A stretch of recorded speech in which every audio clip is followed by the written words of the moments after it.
माझा आवाज येतो आहे, क्लिअर आहे? हो, आवाज क्लिअर आहे. अच्छा.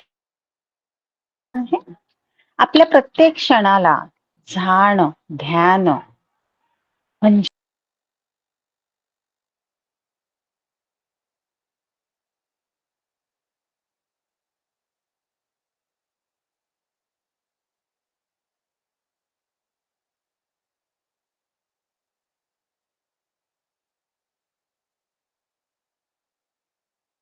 आला आवाज? प्रॉब्लेम आहे नेटवर्क. जर अशीच मी गायब झाली मधात तर मला सांगा. ओके, आवाज गायब झाला की. तर आज छोटीशी धम्मदेसना आहे की आपण जी प्रॅक्टिस करतो ते आपण जे काल्पनिक भ्रम उत्पन्न करून ठेवले आहे, ते काल्पनिक भ्रम आपली त्या प्रॅक्टिसला ताण आणतात. आपल्याला तणाव येतो. कारण आपण जेव्हा साधना करत असतो, जेव्हा आपण श्वासावरती एकाग्र व्हायला जातो, तेव्हा आपण श्वासावर राहत नाही. आपण विचारांमध्ये असतो. काहीतरी भूतकाळातले विचार चालू असतात. काहीतरी डाटा आपला समोर आलेला असतो. भूतकाळ म्हणा, जे समथिंग जे विचार आहे, जे डाटा आहे आपल्या समोर येतात. आणि शरीर आणि मन हे दोघे एकमेकाचे काय आहेत? एका नाण्याचे दोन बाजू आहेत. आणि जेव्हा आपलं मन श्वासावरून निघतं आणि त्या विचारांमध्ये गुरफटतं, तर ह्या दोघांमधला जो मधातला भाग आहे तो आहे ताण. त्याने काय होते? त्या पोकळीमध्ये विचारांमुळे ताण निर्माण होतो साधनेमध्ये. आणि त्या साधनेला ताण निर्माण झाल्यामुळे आपण पुष्कळजण म्हणतो की पुष्कळजण म्हणतात, प्रश्न विचारतात की मला खूप ताण होतो मेडिटेशन करताना, मला विचार येत असतात मेडिटेशन करताना. तर हा ताण असतो जो आपल्याला जे वर्तमानामध्ये राहायचंय ध्यान करताना, आपण वर्तमानामध्ये न राहता आपण श्वासावरती राहतो, विचारांमध्ये भटकतो. विचारांमध्ये भटकल्यामुळे आपलं जे रिलॅक्स राहायला पाहिजे त्यांनी तणाव निर्माण होतो. कारण की ऊर्जा लागते तेवढी आपल्याला. ती ऊर्जा मग आपण काय करतो? श्वासावरती राहण्यासाठी ओढून ती ऊर्जा आणत असतो श्वासावरची. आणि भटकत कुठे असतो? आपण विचारांमध्ये. तर या प्रकारे अशा खूप छोट्या छोट्या गोष्टी आहे, भ्रम आहे, हे आपल्याला प्रॅक्टिसद्वारे स्वतःला ऑब्झर्व करूनच आपण यामधून निघू शकतो. आणि हे निघण्यासाठी आपल्याला ह्या नेचर सोबत राहणं खूप आवश्यक आहे. आपल्या शरीरासोबत राहणं खूप आवश्यक आहे. आपल्या शरीरामध्ये प्रतिक्षण काय उलाढाली होत आहे यासोबत राहणं खूप आवश्यक आहे. कारण की जोपर्यंत आपण स्वतःकडेच फक्त बघत नाही, तोपर्यंत आपण स्वतःलाच ओळखू शकत नाही. आपली एक मेंटॅलिटी होऊन गेली आहे, मानसिकता होऊन गेली आहे, ती आजचीच नाहीये, ती जन्मजन्मीची आहे. आणि जन्मल्यापासून पण आपण तीच मानसिकता आपली डेव्हलप केली आहे की आपण दुसऱ्यांकडे बघून प्रसन्न होतो, दुसऱ्यांचं बघत असतो, स्वतःकडे कधीच बघत नाही. तर जेव्हा आपण स्वतःकडे बघतो, जेव्हा स्वतःच्या छोट्या छोट्या विचार बघतो, मनामध्ये काय उत्पन्न होत आहे, मनाचे विचार बघतो, आचार बघतो, आपली वृत्ती बघतो, आपली मानसिक प्रवृत्ती बघतो, तेव्हा कुठे आपल्याला कळतं माझा स्वभाव काय आहे. आणि तेव्हा कुठे आपण त्या स्वभावाला काय करू शकतो? डेव्हलप करू शकतो. ही छोटीशी धम्मदेसना. नमो तस भगवतो अरहतो सम्मा संबुद्धस्स. एकदा झेन म्हणजे मी तुम्हाला पहिले क्लिअर करते. झेन म्हणजे ध्यान. झेन हे चीनी भाषेमध्ये झेनला ध्यानाला झेन म्हटलं जातं. त्यामुळे कोणी कन्फ्युजन व्हायचं नाही किंवा हे काही दुसरं आहे असं काही समजायचं नाही. कारण की तिकडल्या शब्दांमध्ये, तिकडल्या भाषेमध्ये ध्यानाला झेन म्हटलं जातं. तर एक झेन गुरु असतात, त्यांना एक व्यक्ती विचारतो की म्हणजे ध्यानाचे गुरु असतात आणि ते एक व्यक्ती विचारतो की संबोधी प्राप्त होण्याआधी तुम्ही काय करत होता? तर ते गुरु म्हणतात की मी संबोधी प्राप्त होण्या अगोदर मी पाणी भरत होतो, लाकूड फोडत होतो, साफसफाई करत होतो. मग तो व्यक्ती म्हणतो की तुम्ही आता काय करता? तेव्हा गुरुने उत्तर दिले की तेच करतो, लाकूड फोडतो, साफसफाई करतो, पाणी भरतो. मग ते व्यक्ती म्हणतो की मग बोधीप्राप्त झालेली व्यक्ती आणि सामान्य व्यक्ती यात काय फरक उरला मग? त्यावर ते गुरु म्हणतात, जे ज्ञानाचे गुरु असतात ते म्हणतात की सामान्य माणूस समजतो की पाणी भरणे, लाकूड तोडणे, साफसफाई करणे हे सामान्य साधारण काम आहेत. परंतु एक संबोधी प्राप्त व्यक्ती ते काम अलौकिक, असामान्य आणि स्वर्गीय समजतो.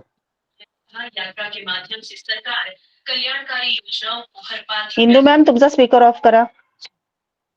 सगळ्यांनी जॉईन होताना तेवढं आवर्जून काळजी घ्यायची आहे की धम्मदेसना सुरू असताना तर आता आपण यामध्येच ध्यान आलं. थोडं मी याला डिटेल्स करते आणि समोर धम्मदेसना देते की जे ज्ञानाचे गुरु होते ते आधी काय भरत होते, पाणी भरत होते, लाकूड फोडत होते, साफसफाई करत होते. दैनंदिन जे काम आपणही करतो. ओके, आता आपण ते करतो कारण की आपल्याला ते कर्तव्य करायचे आहे. जेव्हा त्यांनी पण धम्मामध्ये ते जेव्हा डेव्हलप होत होते तेव्हा ते पण ते कार्य करत होते. परंतु आपण व्यक्तींनी एक माइंड आपला बनवून ठेवलाय की ज्यांना ज्यांची ध्यानामध्ये काही प्रगती होते ते व्यक्ती काहीतरी असे वेगळे असणार, काहीतरी वेगळं त्यांचं व्यक्तिमत्व असणार, म्हणजे असं काहीतरी असणार. तर हा जो आपण भ्रम उत्पन्न करून ठेवलाय इतरांबाबत, तो भ्रम ते व्यक्ती कसे दुरुस्त करतात त्या व्यक्तीचा की मी आधी पण हेच काम करत होतो आणि हे ध्यान केल्यानंतर मी या मार्गावर चलत असताना सुद्धा आजही तेच काम करतो. परंतु हे काम जेव्हा मी आधी करत होतो तेव्हा मी ते काम काय करत होतो, करायचे आहे म्हणून करत होतो, रागाने करत होतो, कंटाळवाणे करत होतो, तेच तेच काम काय म्हणून करत होतो. परंतु आणि हे सामान्य काम आहे म्हणून समजतो. परंतु आता हे काम करतो आहे, याच कामाला करताना मला ह्या ध्यानाद्वारे असं डेव्हलप झालो आहे की हे काम करत असताना आता मी त्याच्यामध्ये मी अलौकिक, मला सगळं काही या कामामध्ये मिळतं. कारण की जेही काम आपण करत असतो त्याप्रती एकाग्र राहणे. आता मी बोलत आहे, धम्मदेसना देत आहे, तर धम्मदेसना देताना मी धम्मदेसने सोबतच राहिली पाहिजे. माझ्या मनामध्ये दुसरे विचार येत आहे म्हणजे माझं शरीर फक्त, माझी वाणी फक्त बोलत आहे आणि माझं शरीर दुसरीकडे, माझं मन दुसरीकडे भटकत आहे, माझं शरीर इथे बसलं आहे आणि वाणीद्वारे मी फक्त काय करत आहे, ते भटासारखी धम्मदेसना देत आहे. तर शरीर आणि मन हे दोन्ही एका नाण्याच्या दोन आहे आणि जे वर्क आपण करत असतो त्या वर्कला हे दोन्ही जण एकाग्र असले पाहिजे. मग ते कोणतेही वर्क असू दे, मग ते वर्क करताना आपल्याला प्रसन्नताच येणार आहे. ते अलौकिक असं आपल्याला ते काम वाटणार आहे. तर जे गुरु त्यांना सांगतात की आधी मला हे साधारणसं वाटायचं, परंतु नाही, आता मला ते अलौकिक असं काम वाटतं. कारण की ते आधी कोणते ना कोणते विचार करून ते काम करायचे आणि ते विचारांमध्ये एक रागाचे, द्वेषाचे विचार राहायचे. त्यामुळे त्यांना ते काम करताना अक्षरशः, आता आपण आपल्या प्रॅक्टिसवरूनच बघायचं की आपण जे दैनंदिन काम करत असताना एखाद्याचा विचार चालू असतो. आपण काम तर इकडे करत असतो, आपण यंत्रवत काम करत असतो, पण विचार दुसरीकडे करत, फक्त आपलं शरीर तिथे प्रेझेंट असतं, मन कुठेतरी गेलेलं असतं. आणि मग जेव्हा मनामध्ये जर त्यावेळेस द्वेषाचा विचार उत्पन्न झाला, रागाचा उत्पन्न झाला, तर आपल्याला नकळत त्यावेळेस राग येऊन जातो. एखादा मोहाचा झाला तर मोह येऊन जातो. एखादा आनंदाचा विचार उत्पन्न झाला तर आनंद येऊन जातो. कारण की जे मनात उत्पन्न होतं ते शरीर काय करतं, रिॲक्ट करतं. मग ना राहिला, जे आधी काही घडून गेलं ते तर निघून गेलेलं आहे, पुढे मला माहित नाहीये. मग प्रेझेंट माझ्या हातात आहे आणि तो एकच क्षण माझ्या हातात आहे. प्रत्येक क्षणच हा मला काय करायचंय, डेव्हलप करायचंय. म्हणजे मला प्रत्येक क्षण स्वतःला काय करायचं आहे, डेव्हलप करायचंय. आपल्या दुःखाचं मूळ आपल्या हेतू साध्य करणाऱ्या मनात असतं. आपल्या दुःखाचं मूळ हे आपल्या मनातच असतं आणि जे हेतू साध्य करायचं असतं त्या मनातच असतं. आपलं तृष्णाग्रस्त मनच आपल्या सर्व दुःखांचं कारण असतं. तृष्णाच हे दुःखाचं कारण आहे, हे जवळजवळ सर्वांनाच माहित आहे. कारण की जेव्हा आपल्या मुलाबद्दल तृष्णा असते, जेव्हा तो थोडा बदललेला असतो किंवा त्याचे उत्तर आपण थोडे चेंज ऐकलेले असतात, आपल्याला दुःख होतात. कधी आपल्या जवळची व्यक्ती, आपली मैत्रीण असू दे, आपल्या जवळची व्यक्ती असू दे, नातेवाईक असू दे, शेजारी असू दे, आपल्या मनाच्या विरोधात हे झाले तर आपल्याला त्यांच्याबद्दल अटॅचमेंट असतं, तृष्णा असतं. एखादी वस्तू माझी हरवली, जिच्याबद्दल मी अटॅच होती, मला तिची तृष्णा होती आणि ती माझ्या दूर गेली, तर काय होतं? दुःखच उत्पन्न होतं. म्हणून तृष्णाग्रस्त मनच आपल्या सर्व दुःखांचं काय असतं? कारण असतं. म्हणून थेट मुळाशीनच जायला भगवंतांनी आपल्याला सांगितलंय. बुद्धाने काय म्हटलंय? थेट त्या मुळाशीन जायचंय तुम्हाला, ज्याने दुःख उत्पन्न होतं, तृष्णा उत्पन्न होते.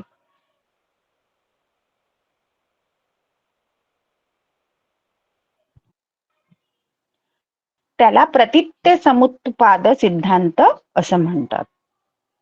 साऱ्या विचारांचा, तत्वज्ञानांच्या मुळाशी माणूस असतो. मनुष्य खरंच कुठे असतो ना, आपण जर खूपच शांतपणे स्वतःला सोडून दिलं ना, तर कळतं आपल्याला की आपण विचारांच्या आणि तत्वज्ञानाच्याच मुळाशी आहोत. विचार जे भूतकाळातले आहे, भविष्यातले आहे, तत्वज्ञान की आपण जो जो डाटा एंटर करतो ना, विचार आपल्या तत्वज्ञानांचा, जे काही आपण वाचन करतो, मग ते कशाबद्दल असू दे, कोणत्याही गोष्टीबद्दल असू दे, त्याचा साठा जास्त वापरणं म्हणजे आपण तत्वज्ञानी होणं. आणि त्याच मुळाशी आपण काय असतो? मनुष्य असतो आणि त्या भ्रमामध्येच असतो. जसं म्हटल्याप्रमाणे प्रत्येक मनुष्याचा मुळाशी काय असतं? स्व म्हणजे मीपणा, अहमपणा असतो. आणि तो समजून घेण्यासाठीच भगवंत म्हणतात प्रतित्त समुत्पादाचाच आपल्याला काय आहे? आधार आहे. आणि भगवंत म्हणतात की आणि याचे प्रतित्य समुत्पादाचे 3 मूलाधार आहेत. मूलाधार म्हणजे 3 भाग आहेत. अनित्य, दुःख आणि अनात्म. आणि प्रतित्य समुत्पादचा अर्थ, हा उच्चारण आपल्याला एवढं भारी वाटतं आणि जेव्हा आपण प्रॅक्टिस करायला तिच्यामध्ये उतरू, ती आहे विपස්සना. आणि ते विपස්සना आपण करायला उतरू, तेव्हाच आपण जोपर्यंत आपण पहिल्या पायऱ्या चढत नाही, तोपर्यंत तिथे पोहोचत नाही. म्हणून त्या मुद्द्याला पण आपण कधी हात लावत नाही. पण खूप सुंदर ही धर्मदेशना दैनंदिन जीवनामध्ये आपण वर्क करताना कशी डेव्हलप करू शकतो, म्हणून मी ही हातामध्ये घेतली आणि ती तुमच्यापर्यंत सांगण्याचा मला मोह नाही आवरता आला. तर हे अनित्यता, दुःख आणि अनात्म, आणि याचा अर्थ आहे प्रतित्य समुत्पादाचा की प्रत्येक गोष्टीला काय आहे? कारण आहे. म्हणजेच कारण भाव आहे. कारण कोणती गोष्ट अशी नकळतपणे घडत नाही. प्रत्येक गोष्टीला कारण असतं आणि काहीतरी कारणामुळे ती गोष्ट घडत असते. त्यामुळे विशिष्ट गोष्टी ह्या घडत असतात. त्यामुळे कार्यकारण भाव जाणून घेणे गरजेचे असते. जसं उदाहरणार्थ इंद्रिय आहेत म्हणून आपल्याला जाणीव होते. डोळ्यांनी, नाकानी, कानानी, तर आपल्याला ह्या त्वचेनी म्हणजे आपल्या ह्या कायेनी ही जाणीव होते. आणि जाणीव आहे म्हणून आपल्याला भाव आहे, भावना आहे. म्हणूनच जाणीव होते, ह्या इंद्रिय आहेत. सगळ्यांनी खूप शांतपणे, खूप सिंपल मध्ये सांगत आहे की जाणून घ्यायचं की आपल्याला तृष्णा कशी उत्पन्न होते. अनित्यता, दुःख आणि अनात्मताचा म्हणजे प्रतित्य समुत्पादाचा अर्थ काय होतो, आणि ते दैनंदिन आपल्यासोबत घडत आहे, क्षणोक्षणी घडत आहे, याही क्षणाला घडत आहे. आपण ह्या इंद्रियांनी बघतो, आपल्याला बघितल्यानंतर त्या कोणत्याही ज्याही गोष्टीला बघतो त्याची जाणीव होते. आणि आणि जी काही गोष्टी जे बघितल्यानंतर जे काही घडत असतं, तर ती गोष्ट घडायला काहीतरी कारण लागतं. प्रत्येक गोष्ट आपल्या जीवनामध्ये घडत असते, त्याला कारण लागतं. मग कारण काय आहे? जसं आपलं इंद्रिय आहे, इंद्रिय आपल्याला जाणीव करून देते आणि जाणीव झाली की आपले भावना पण उत्पन्न होतात, भाव उत्पन्न होतो आणि भाव उत्पन्न झाला म्हणून तृष्णा आहे आणि भाव उत्पन्न झाला. जसं मी एखादी वस्तू बघितली, मला ती आवडली. मी एका वस्तूला माझ्या इंद्रियांनी बघितलं, मी तिला अटॅच झाली, मला तृष्णा उत्पन्न झाली की मला ती हवी. म्हणजे भाव उत्पन्न झाला, जाणीव झाली इंद्रियांनी मला जाणीव झाल्यानंतर माझ्या मनामध्ये भावना निर्माण झाली की ती मला हवी. ती भावना निर्माण झाल्यानंतर म्हणजेच मला काय झाली? तृष्णा निर्माण झाली. तृष्णा निर्माण झाल्यामुळे काय झालं आहे की म्हणून दुःख उत्पन्न झाल्या, दुःखाच्या वेदना उत्पन्न झाल्या.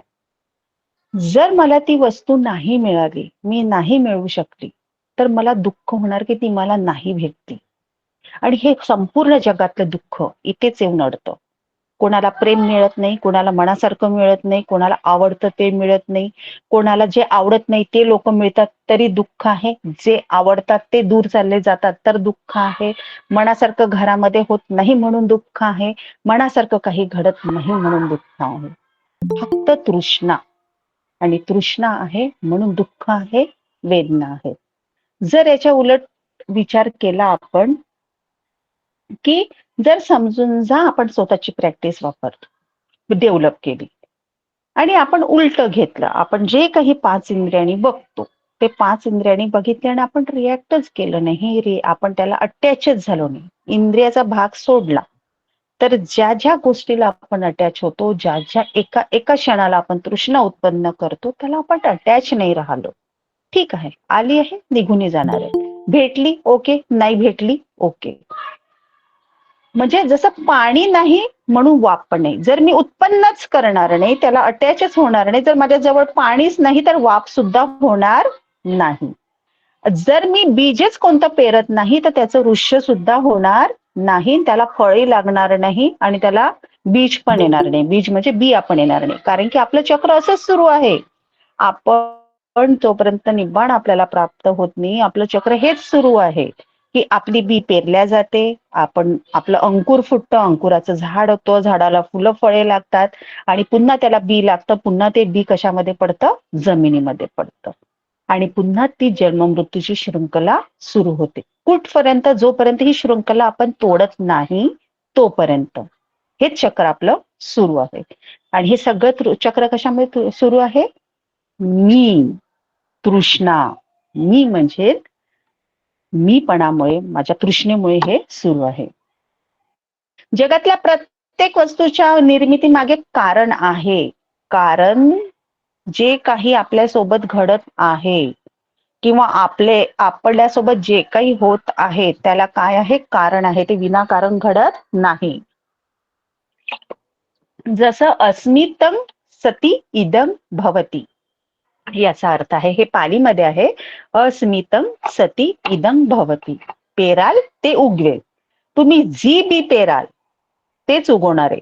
तुम्ही जर आंब्याची बी पेरली तर आंब्याचं झाड उगवणार आहे, तुम्ही कडुनिंबाची बी पेरली तर कडुनिंबच उगवणार आहे. असं असेल तर असं घडेल. या उपत्तीविषयी हा सिद्धांत सांगतो. भगवंतांनी हा सिद्धांतच मांडला आहे. हा सिद्धांत तेच सांगतो की जे पेरणार आहात तेच उगवणार आहे. तुम्ही जेही ह्या इंद्रियाद्वारे एक्सेप्ट करणार आहात, जे उत्पन्न करणार आहात भाव, आणि जी तृष्णा निर्माण होणार आहे ती तुम्हाला काय देऊन जाणार आहे, दुःखच देऊन देणार आहे आणि पुन्हा ह्या भवचक्रामध्ये फसवणार आहे. आणि हा सिद्धांत सांगतो की कोणतीही गोष्ट, इव्हाना चपाती लाटतो आपण, दैनंदिन कामामधल्या सुद्धा गोष्टी कोणत्याही कारणास्तव आपण करत नाही. आपण स्वयंपाक करतो का, त्याला कारण आहे, भूक लागते म्हणून आपण स्वयंपाक करतो. प्रत्येक गोष्टी मागे आपण जे करतो कारणाशिवाय करत नाही. प्रत्येक गोष्ट, आपण पाणी सुद्धा पित असेल तरी त्याला कारण आहे, कारण की आपल्याला तहान लागली आहे. म्हणून हा संपूर्ण ब्रह्मांड, या ब्रह्मांडातले जीव काही घडत नाही. त्याने भगवंत म्हणतात की पेराल ते उगवेल, म्हणजे जे आपण पेरणार आहोत तेच उगवणार आहे. आणि जर दुःखाचा मागोवा घेत भगवंत बुद्धाला ही कार्यकारण भावाची अखंड साखळी गवसली, जेव्हा ते साधनेमध्ये उतरले, विपसनेमध्ये उतरले, पट्टीचे समुपता म्हणजे विपसना करत होते, तेव्हा त्यांनी जेव्हा सुरुवात केली की अरे हे मी जन्मोजन्मी जे जन्म घेत आहे आणि मी कशात मध्ये गुरफटलेलो आहे, मी आज इथपर्यंत येऊन सुद्धा मी अजून परिपूर्ण यातून नष्ट झालेलो नाही आहे, मी बुद्ध झालेलो नाही आहे. जेव्हा त्यांनी त्यांना कार्यकारण भावाची साखळी गवसली, म्हणजे त्यांना खरं कारण भेटलं की मी पुन्हा पुन्हा जन्म का घेत आहे, हा पूर्ण जीव या पृथ्वीवरचे पुन्हा पुन्हा जीव का घेत आहे, हा ब्रह्मांड पुन्हा पुन्हा जीवन का घेत आहे, तर त्याची त्यांना साखळी गवसली की एखाद्या वस्तूच्या निर्मिती मागे, म्हणजे एखादी वस्तू निर्माण होण्याच्या मागे, निर्मिती मागे अजून एखादी वस्तू असते. लक्षात ठेवा, एका वस्तूच्या निर्मिती मागे असते. माझे बालसंस्कार वर्गातल्या एका मुलीने खूप सुंदर मला प्रश्न केला होता. प्रश्न मोठी आहे, परंतु हे उदाहरण दिल्याशिवाय मला होत नाहीये. तिने मला इतका सुंदर प्रश्न केला होता की मॅम, हत्या करू नये तुम्ही सांगता आम्हाला, परंतु मच्छर आम्हाला चावतात. तो आम्हाला चावला तर डेंग्यू होणार, तो आम्हाला चावला तर मलेरिया होणार. मग अशा वेळेस मी माझ्या ते स्वरक्षण करते आहे, तर मग मी मारेन किंवा नकळत मध्ये तो मरणं. तर मग हे कसं मानायचं? मग आपण आपली सुरक्षा करायची नाही का? इतका सुंदर त्या माइंडला तो प्रश्न आलेला. तर तिला उत्तर देताना हाच मी आज माझ्या वाचनामध्ये हा आलेला आहे शब्द, आणि हेच उत्तर मी तिला दिलं होतं की बेटा, तू त्याला मारण्यासाठी भरपूर करू शकते. तू कॉइन लावू शकते, मग अगरबत्ती लावू शकते, परंतु जे तू काही लावते घरामध्ये, तुझी मम्मी जे काही लावते, तिला सांगायचं की त्या मच्छरला मारण्याच्या उद्देशाने ते लावायचं नाही. तो हेतू ठेवायचा नाही की मी त्या मच्छराला मारायचंय म्हणून मी ती अगरबत्ती लावली. जसं तुम्ही दैनंदिन घरामध्ये आपलं लावताय, तसं तुम्ही ती अगरबत्ती लावा. ते ऑटोमॅटिक निघून जातील. त्यांचा जीव तुझ्याकडनं, कारण तुझा मनाचा हेतू खूप मोठा मेन आहे. आणि कारण तुझं सगळ्यात महत्वाचं आहे की तू कोण्या कारणासाठी करते आहे. तर ते निघून जातील, म्हणजे तुला मारावं लागणार नाही त्यांना. परंतु ते जे तू कर्म करशील त्याला मारून, कारण की तू जे कर्म करशील ते कर्म तुझ्यासोबत येणार आहे. ते कर्म तुला आज नाही उद्या फेडावे लागणार आहे. कारण की जेही आपण प्रतिक्षण कर्म करतो ते कर्म आपल्यासोबत येत असतात.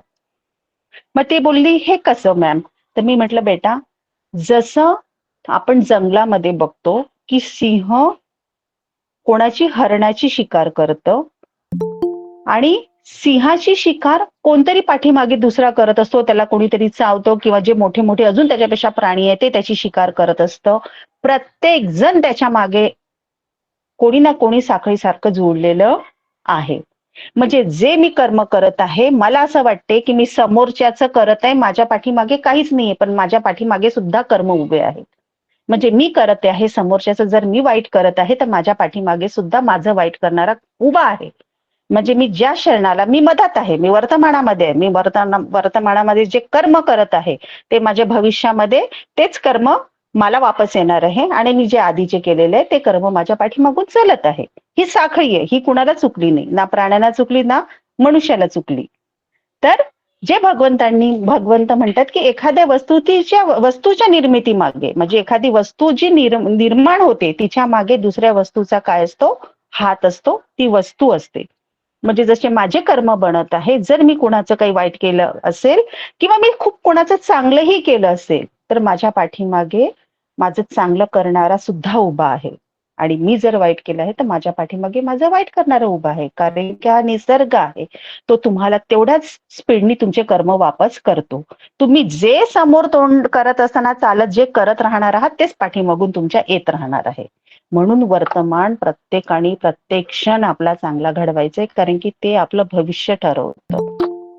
आणि भूतकाळ तर निघून गेलाय, जे होऊन गेलंय ते होऊन गेलं आहे. परंतु वर्तमान माझ्या हातात आहे, त्या वर्तमानाला डेव्हलप करायचंय आणि माझं भविष्य मला खूप चांगलं करायचं आहे. आपोआप कुठल्याही गोष्टीची निर्मिती होत नाही, आपोआप काहीच होत नाही. तेव्हा एखाद्या गोष्टीचा उगम असतो, तसा अंतही असतो. आता जशी एखादी गोष्ट उत्पन्न होते, तिचा अंतही आहे. निर्माण झालेली वस्तू कधी ना कधी नष्ट होणारच आणि होतेच. जगात शाश्वत असं काही नसतं. अनित्यता म्हणजेच परिवर्तनशील, म्हणजे बदलण्याची, सातत्याने बदलत आहे प्रत्येक गोष्ट. आणि हे सत्य आहे. आणि एका स्वरूपातून दुसऱ्या स्वरूपात जाणे म्हणजे परिवर्तन होय. आणि अशा प्रकारे भगवंत ह्या साखळ्यांना तोडत जेव्हा ते मी पर्यंत पोहोचले, आणि मी पर्यंत पोहोचले म्हणजे स्वतःपर्यंत पोहोचले, आणि स्वतःपर्यंत पोहोचल्यानंतर त्यांनी तेव्हा जाणलं की अरे, मी एवढ्या जन्मोजन्मी जन्म घेत होतो, तर कशामध्ये? ह्या सगळ्या गोष्टीमध्ये मी अडकून होतो. आणि सगळ्यात खोलवर आहे ही गोष्ट ज्याच्यामुळे काय करत होतो, मी जन्म घेत होतो. तर एका वस्तूची निर्मिती दुसऱ्या वस्तूमुळे होते. भगवंताने सांगितलेलंच आहे. कोणतीही वस्तू आपोआप आकाशातून टपकत नाही. प्रत्येक वस्तूला जसा आरंभ असतो तसा अंतही असतो. एकदा निर्माण झालेली वस्तू कधी ना कधी नष्ट होते. विश्वातली प्रत्येक वस्तू ही अनित्य आहे, क्षणभंगूर आहे, सतत परिवर्तनशील आहे. आणि हा अनित्याचा भाव फक्त ऐकून सोडून द्यायचा नाही आहे. आपण स्वतःवरून प्रॅक्टिस करू शकतो बरं का. आणि जो व्यक्तीचा मी असतो ते दुसरं तिसरं काही नसून मन आणि शरीर यांचा संयोग आहे. मन आणि शरीर हे दोन्हीही अनित्य आहेत. म्हणजे सतत परिवर्तनशील असतात म्हणजेच अशाश्वत आहे. आता बघा, मन आणि आपलं शरीर हे काय आहे? जे काही मी आहे, जो माझ्यामध्ये इगो आहे, माझ्यामध्ये जो मीपणा आहे, तो दुसरा तिसरा काही नाही. ते मन आणि शरीर यांचं संयोग आहे. आणि मन आणि शरीर हे दोन्ही अनित्य आहे, सतत बदलणार आहे, अशाश्वत आहे. आणि जर ज्यांना आणि ते परिवर्तनशील आहे. जे परिवर्तनशील आहे ते कधीही सुखदायी नसू शकते. ते कधीच सुख देणारं नसतं. जे नेहमी बदलत आहे ते कधीच सुख देऊ शकत नाही. आणि नेहमी कारणाचा शोध घेऊन मुळाशी जाऊन त्या कारणाचा नाश केल्याने कार्यभाव देखील नष्ट होतो, नाहीसा होतो. हा सिद्धांत भगवंताने मांडला. आणि भगवंतांनी हे पण सांगितलं, बुद्धांनी हे पण सांगितलं की दुःखाच्या निर्मितीला कारणीभूत मनाचाच नाश करण्याचा उपाय शेवटी त्यांनी शोधला, ज्याने दुःखाचा नाश नाश होतो आणि म्हणजे निर्वाणाची अवस्था म्हणजे आनंदाची अवस्था प्राप्त होते. मन आणि शरीर हे दोन्हीही अहमभाव आहेत. मन आणि शरीरामधला जो मन आणि शरीर त्यांचा संयोग जो आहे तो काय आहे? दुसरं तिसरं काही नसून आपलं मीपणा हा काय आहे? मन आणि शरीर यांचा संयोग आहे. आता मी एवढा भयानक आहे ना की हा बघूच देत नाही मनुष्याला तो दोषी आहे. हा मी बोलूच देत नाही की मी राईट आहे.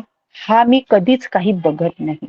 तो नेहमी दुसऱ्यांना त्रास देतो, कारण की तो म्हणतो मी राईट आहे आणि तो नेहमी दुसऱ्यांना रॉंग ठरवतो. मग तो स्वतः किती रॉंग आहे हे त्याला माहित नसतं. आणि या मीपणामध्ये तो जे काही भ्रम मध्ये फसला आहे, कोण्या एखाद्या माराच्या भ्रमामध्ये फसलाय, कशात त्याला कळत नाही मी कशात फसलो आहे, कारण की त्याला ते बघू देत नाही. म्हणून आपला मी नेहमी नेहमी डेव्हलप नाही होऊ द्यायचा. मी तुमचा माझा कोणाचाही गेलेला नाहीये, माझाही गेलेला नाहीये, कोणाचाही गेला नाही आहे. तो जाणार पण नाही जोपर्यंत अनंत होत नाही. परंतु त्या मीला आपण लवचिक करू शकतो. लवचिक. आता लवचिक म्हणजे काय? नम्रपणा आपल्यामध्ये आला पाहिजे, सोज्वळपणा आपल्यामध्ये आला पाहिजे, आपल्यामध्ये वागता आलं पाहिजे, आपल्यामध्ये सेवाभाव आला पाहिजे, आपल्या काया वाचा मनामध्ये करुणा आली पाहिजे, मैत्री आली पाहिजे. आपल्यामुळे कोणीही दुखता कामा नये. कारण की दुसऱ्याला त्रास का होतो? तर आपल्या अहंभावामुळे होतो. माझ्या विरोधात जर समोरचा एखादा व्यक्ती बोलला, माझा अहंभाव दुखवला, तर माझा अहंभाव दुखवला, मी दुखल्या गेलो, तर माझ्या मनाने तो द्वेष उत्पन्न केला. तो द्वेषाने शरीरामध्ये आग लागली आणि जे काही मनामध्ये होतं बोलायचं ते तोंडावाटे बाहेर निघालं. तर हा अहंभाव खूप काही नुकसान करतो. तृष्णा उत्पन्न करतो. तो आपल्याला मार्गच भेटू देत नाही पुढे जाण्याचा. त्यामुळे जेवढंही बनता येईल लवचिक बनायचंय आपल्याला, एकदम लवचिक. कोणी काही म्हटलं तरी स्माइलिंग, आणि त्या व्यक्तीला आपण उत्तर देऊ शकत नाही तर मौन आपलं डेव्हलप करायचंय. कारण की हे मौन डेव्हलप करणं खूप आवश्यक आहे. न मूर्खांना न उत्तर देता शांत बसलेलं कधीही चांगलं. त्यामुळे स्वतःचा मौन डेव्हलप करा. आपला स्वतः लोकांकडे बघण्यापेक्षा आपलाच किती अहंभाव आहे, त्याला मला कसा लवचिक बनवता येईल ते बघायचं आहे. मला माझी मौन राहण्याची प्रॅक्टिस कशी डेव्हलप करता येईल, माझ्या काया वाचा मनाने कसे अकुशल कर्म होणार नाही, ते आपल्याला डेव्हलप करायचे आहे. माझी तृष्णा मला कळते आहे, इथे माझी तृष्णा भरपूर आहे, मी काही सोडू शकत नाही, याच्याबद्दल माझ्या मनात एवढं उत्पन्न होतं, तर त्याला मला सोडून कसं देता येईल, सोडून देण्याचा भाव मला कसा डेव्हलप करता येईल, हे आपल्यालाच स्वतःला करायला भरपूर आहे. वेळ खूप कमी आहे, कोणता क्षण आपला शेवटला होईल काही सांगता येत नाही. आणि अनित्याचा भावाची प्रॅक्टिस आपल्याला याप्रमाणे करायचं आहे की जाणा की मी लहानपणी कसं होतो, मी लहानपणी कशी होती, थोडी मोठी झाली कशी होती, तरुणपणी कशी होती, मध्यम वयामध्ये कशी आली, आणि जशी जशी ओल्ड होत जाणार तशी तशी मी कशी होते आहे. माझे पहिले डोळे कसे होते, आता डोळे कसे आहे, माझी पहिले चेहरा कसा होता, आत्ताचा चेहरा कसा आहे, मध्यम मध्ये माझा चेहरा कसा होता, माझ्या केसांचा कलर, प्रत्येक गोष्ट चेंज झालेली आहे. प्रत्येक गोष्ट. जर आपण एखाद्या ठिकाणावरून दुसऱ्या ठिकाणावर राहायला गेलं असेल आणि परत आपण त्याच ठिकाणी राहायला आलो, तर आपल्याला जी लहान मुलं होती ती मोठी झालेली दिसतात. सगळं काही चेंज झालेलं दिसतं. आपल्या वयातली लोक सुद्धा चेंज झालेली दिसतात. पण आपण ते एक्सेप्ट करत नाही. कारण आपण ती प्रॅक्टिस करत नाही. आणि ही प्रॅक्टिस काही बाहेर बघून करायचीच नाही आहे. ध्यान हे स्वतःकडेच बघायचं आहे. हे ब्रह्मांड म्हणजे ध्यान आहे आणि स्वतःमध्ये आहे ते ब्रह्मांड, त्याला बघणे म्हणजे ध्यान. काय बघायचं आहे? प्रत्येक क्षण आपण जे काही वर्क करतो त्याप्रती आपल्याला काय राहायचंय? माइंडफुलनेस राहायचं. मी बोलत आहे तर माझा माइंडफुलनेस, माझा प्रत्येक शब्द फुल धम्माचं. मी जे वर्क करत आहे त्या वर्कच्या प्रती मला माइंडफुल, मग मी झोपत आहे झोपण्याप्रती, जेवत आहे जेवण्याप्रती, मी जे वर्क करत आहे त्याप्रती मी काय राहिलं पाहिजे? माइंडफुलनेस राहिलं पाहिजे. त्याचप्रमाणे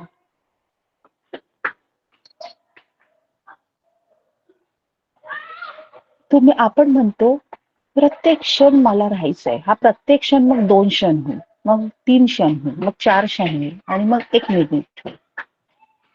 ह्या रॉंग भ्रमामध्ये राहायचं नाही. आपल्या जवळ फक्त एकच क्षण आहे, फक्त एक क्षण. आणि तो प्रत्येक क्षण जर आपण माइंडफुलनेसची प्रॅक्टिस केली, आपण तो एक क्षण जर आपण फुल माइंडफुलनेस राहिलो वर्क करताना, ते वर्क करताना, त्याच्या पाठीमागून दुसरा क्षण येणार आहे ना, त्याच्यानंतर तिसरा क्षण येणार आहे ना, त्याच्यानंतर चौथा क्षण येणार आहे ना. एका दमाने 2 क्षण, 3 क्षण, 4 क्षण येत नाही, जुळून कोणतेच येत नाही. क्षण हा एकच येत असतो. आपल्याजवळ फक्त आणि फक्त प्रॅक्टिस करायला एकच क्षण असतो. आणि त्या एका क्षणामध्ये आपल्याला स्वतःला डेव्हलप करायचं आहे. तो एक क्षण केला, डेव्हलप झालं, दुसऱ्या क्षणी पुन्हा राहू, भटकू. भटकलो तरी काहीही मनाला दुःखी करून घ्यायचं नाही. कारण हे प्रत्येक एक एक क्षणच तर एक दिवस आपल्याला बुद्धत्वाकडे घेऊन जाणार आहे. बुद्ध पण काय एका दमाने परिपूर्ण झाले? त्यांना पण तर आपल्यासारखा त्रास झाला असेल. एवढे संत गण होऊन गेले, त्यांना सुद्धा तर त्रास झाला असेल पहिलं पाऊल उचलताना, जो आपल्याला होतो. म्हणून कधी हा भ्रम पाळू नका की मी एक क्षण, एक मिनिट, एक एक मिनिट मी काय करेल? एकाग्रतेची प्रॅक्टिस करेल. 1 मिनिट कधी येणार आहे? जो क्षण आहे आत्ताचा, हा जो वर्तमान आहे, हा क्षण आहे. हा क्षणाचाच नंतर मिनिट बनणार आहे. पण हा तर क्षण निघून जाणार आहे ना नंतर. तर मला आहे तो प्रेझेंट, तो क्षण डेव्हलप करायचा आहे. माझ्याकडे फक्त एक क्षण आहे, त्याला डेव्हलप करायचं आहे. दुसरा आला तो येतच राहणार आहे. आणि असं एक एक क्षण मला डेव्हलप करत त्याला 1 मिनिटामध्ये घ्यायचंय. आणि आपण आपली अशी प्रॅक्टिस डेव्हलप केली, स्वतःचे विचार बघितले, स्वतःच चित्तामधलं विकृती बघितल्या. काय आहे माझ्यामध्ये विकृती? काय आहे माझ्यामध्ये? काय चांगलं आहे? काय वाईट आहे? माझं चित्त काय उत्पन्न करतं? कसे विचार येतात? आणि त्याला आपण बघितलं शांत चित्ताने आणि त्याला लेट्स गो केलं. लेट्स गो म्हणजे त्याला बघितलं, येस माझ्यामध्ये हे आहे, पण त्याच्यासाठी मौन राहणं खूप आवश्यक आहे. येणाऱ्या घटना त्यांच्याकडे बघून आपण आपलं जीवन कधीच ठरवायचं नाही. दुसऱ्यांकडे बघून आपल्या जीवनाचा रिमोट कंट्रोल कधीच दुसऱ्यांना द्यायचा नाही. तो आपल्यापाशीच ठेवायचा. का दुसऱ्यांना द्यायचा? माझं जीवन मला घडवायचं आहे, अत्तदीप भव. तर फक्त तो मीच घडवू शकते. ते बुद्ध येऊन पण मला घडवू शकत नाही. मलाच माझं घडवायचं आहे. मग मला माझं घडवायचं आहे, तर मग मला हा जो सगळा ब्रह्मांड, या ब्रह्मांडातला बदल, माझ्या मनातला बदल, माझ्या विकृत्या, माझे विचार, माझे आचार, माझा स्वभाव, हा मला मला स्वतःला डेव्हलप करावं लागेल. जे दुर्गुण आहे त्यांना दूर करावं लागेल आणि चांगल्या गोष्टी डेव्हलप करावं लागेल. नेहमी आपलं लक्ष वाईट गोष्टींकडे लवकर जातं. खूप तरुण पिढीचा सुद्धा हा प्रश्न असतो. कधी कधी पर्सनली फोन करून पण विचारतात की ज्या काही वाईट गोष्टी आहे, जे तिसरं शील आहे, ते तिसरं शील कडे जास्त प्रमाणात आकर्षण, आणि हे दुनिया पूर्ण तिसऱ्या शीलकडे आकर्षण आहे. कारण की आता हा काळच असा चालू आहे, कोणता काळ आहे मला माहित नाही, परंतु प्रत्येक क्षण मनुष्य हा शील तोडतो आहे. तर तिसऱ्या शिलामुळे खूप प्रॉब्लेम्स जातात की कसं ते कंट्रोल करायचं. तर आपण काय करतोय ना, आपल्या माइंडने जो काही दुर्गुण उत्पन्न करून दिला, जो काही वाईट विचार उत्पन्न केला, तर आपण त्याच्यावरती पूर्ण फोकस करतो आणि तो आला की बोलतो अरे बापरे, माझ्या मनात हे आलं. एकतर त्याच्यामध्ये वाहून जाणार किंवा स्वतःला दुःखी करून घेणार. अरे मी असं नाहीये, मी अशी नाहीये, मी अशी नाही, मी अशी नाही, मग माझ्या मध्ये असा कसा विचार आला. त्याच्या ऐवजी त्या क्षणाला तुम्ही चांगल्या गोष्टीकडे फोकस करणे शिका. आलाय ना, येस आय एक्सेप्ट, माझ्यामध्ये हा विचार आला, कारण की हा नैसर्गिक विचार आहे, तो येणार आहे, कारण की माझा जन्मच त्यामधून झालेला आहे. परंतु त्याच्या प्रती मी जर जास्त विचार केला तर माझे पुन्हा जास्त दुर्गुण उत्पन्न होईल. मग त्याच्याऐवजी मी खूप सुंदर एक विचार करू शकते. मी पुन्हा दुसरीकडे माझं लक्ष कन्वर्ट करू शकते, चांगल्या गोष्टीकडे. मला चांगल्या गोष्टी डेव्हलप करू दे ना. मला हे धम्मामध्ये करायचंय, मला याची सेवा करायची आहे, मला तसं करायचं. चांगल्या कोणत्याही गोष्टी मनाला आनंद देणाऱ्या त्याला डेव्हलप करा, त्या विचारांना डेव्हलप करा. दुर्गुणांना दुर्गुण म्हणून सुद्धा निगेटिव्हिटी घेऊ नका, त्याने द्वेषच उत्पन्न होतो. जर मी खूप जास्त फोकस करते, मी जर चांगलं करण्याचा खूप जास्त प्रयत्न करते, ते ऑटोमॅटिक वाईट करण्याची पॉवर कमी होते ना. ऑटोमॅटिक वाईटकडे लक्ष कमी जातं. म्हणून आपलं लक्ष चांगल्या गोष्टीकडे कन्वर्ट करा. भगवंतानी दिलेला हा आपल्याला सिद्धांत खूप क्षणोक्षणी आपण आपल्यामध्ये डेव्हलप करायचा आहे, प्रत्येक क्षणाला, प्रत्येक वर्क करताना. परंतु जेही वर्क करतात त्याप्रती माइंडफुलनेस, जॉबच्या वेळेस जॉब, जेव्हाही आपल्याला निवांत, जेव्हा काही वेळ मिळतो त्यावेळेस आपण आपल्या साधने, आपल्या या ध्यानाला, ह्या नैसर्गिक, प्रत्येक निसर्गामध्ये आपल्याला साधना दिसतं. एक झाड आपण लावलंय, ते छोटं होतं, छोट्याचं मोठं झालं, त्यामध्ये अनित्याचा भाव आपण बघू शकतो. स्वतःमध्येच आपण अनित्याचा भाव बघू शकतो, कितीतरी आपण चेंज झालो. प्रत्येक क्षण माहीत आपल्याला प्रॅक्टिस करायची आहे, आणि प्रत्येक क्षण प्रत्येकाने प्रॅक्टिस करा की मौन राहण्याची. नको तिथे आणि नाही तिथे बोलायचं नाही. आणि जे भगवंतांनी आपल्याला सांगितलं आहे की जे पेराल तेच उगवेल, जो सिद्धांत भगवंतांनी दिला आहे, तर आपण संकल्प घेऊया की आपल्या या विहारातर्फे, प्रॅक्टिस मेडिटेशन ग्रुप तर्फे नेहमी चांगलंच पेरल्या जाईल. 3 वर्षापासून आपण चांगलंच पेरतो आहोत, याही पुढे चांगलंच पेरल्या जाईल आणि त्याचे फळ सुद्धा त्याप्रमाणेच उरेल, कारण आपण जे पेरणार आहोत तेच उगवणार आहे. ही छोटीशी धम्मदेसना इथे समाप्त करते. साधू साधू साधू. सा